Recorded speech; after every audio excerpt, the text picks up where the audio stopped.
Hello, this is situation number 2. Taylor is going to be playing Lee, and I'm going to be playing myself, Daniel.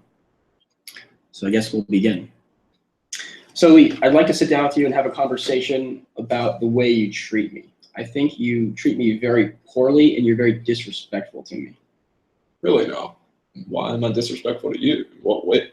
Well, so for example, you oftentimes interrupt me when I'm speaking at meetings, and you criticize my work.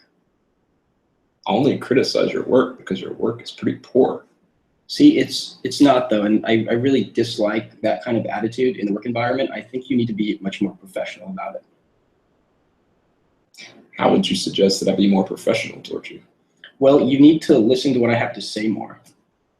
And you really need to conduct yourself much more professionally, especially in front of our manager. Don't you think if our manager had a problem with the way I was conducting myself, they would have already brought it up to me?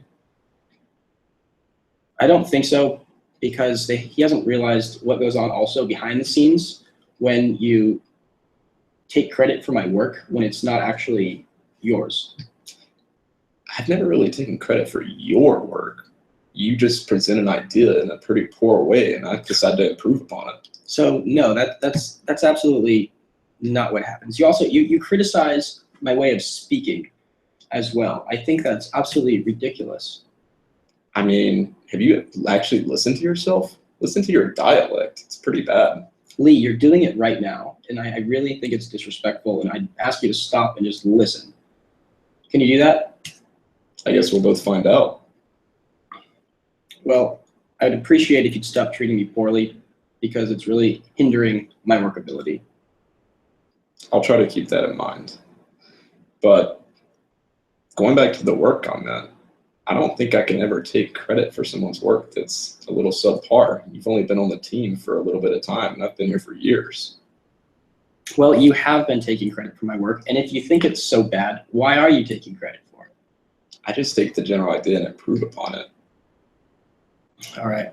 Well, I just really would like for you to stop distorting my comments in front of our manager, because it's taking the truth and bending it, and it makes me look very bad.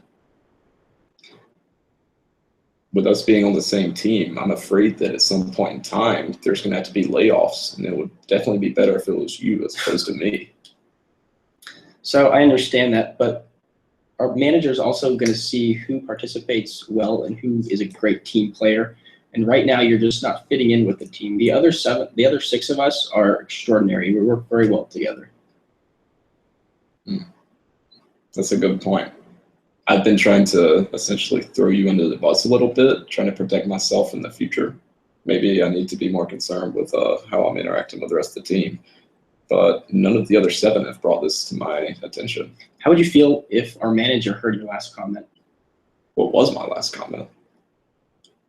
About you trying to throw me under the bus on purpose, intentionally. It's a great thing that he's not here right now. Yeah, I know. It is for you. True. Should I bring this to his attention? Is this going to be an issue?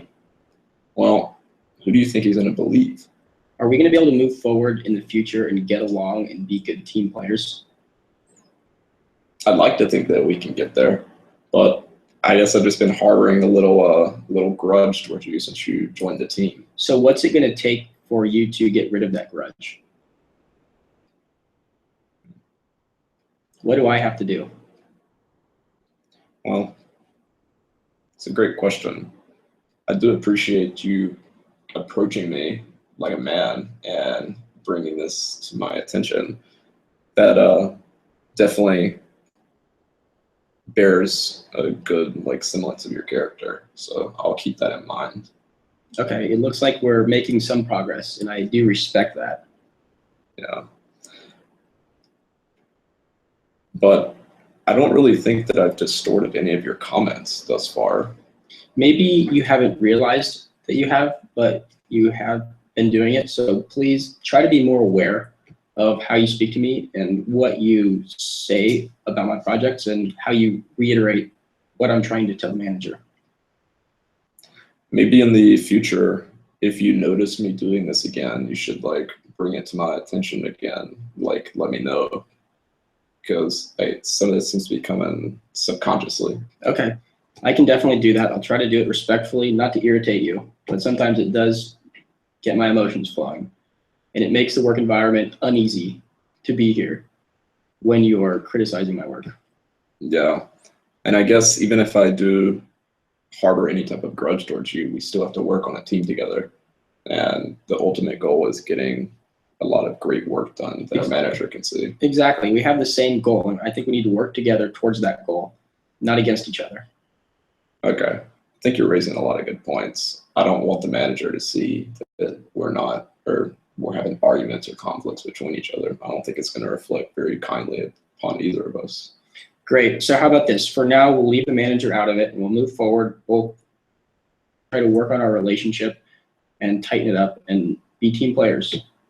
I think that's a great suggestion. We'll try it out. We'll see how it goes for about a month or so, and if we can't resolve things between each other, maybe we will have to get the manager involved. That sounds good. Thank you very much, Lee. I really appreciate you sitting down with me and me expressing my feelings toward how you've been treating me. Well, thank you for approaching me face to face in the beginning, as opposed to bringing an outside person in here. Great. Well, let's go continue with our work. All right.